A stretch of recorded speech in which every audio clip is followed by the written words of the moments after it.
Hello everyone! Welcome back again to my channel! In today's video mga kaibigan, is all about video tutorial.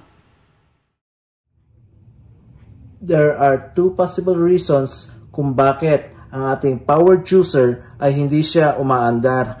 Kahit na, ayan, kung makikita nyo, naka-plug in siya, naka-red light, at kahit na i-turn on natin ang switch button niya.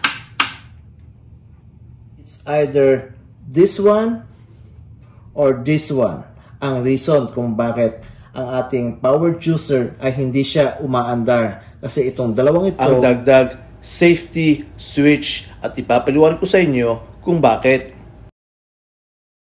Ang unang gagawin natin or ipapakita ko sa inyo about this side.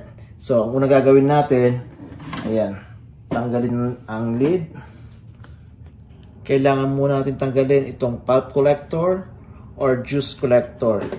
At ang ilalim nito ay mapapansin ninyo meron siyang ito. Dapat siyang nakakonect dito sa butas. Just make sure to it mga kaibigan na ito ay nakapasok dito sa butas. Ayan. Ibabalik na natin ang ating pulp collector or juice collector dito. Ayan. Ayan, nakapasok na siya doon. Babalik din natin ang lid. Ganyan. Sunod na gagawin natin ay ilalak na natin siya. Ayan. Switch on natin. Ayan. Kung maririnig yung mga kaibigan, umaandar na siya. Yun isang reason din kung bakit ayaw umandar.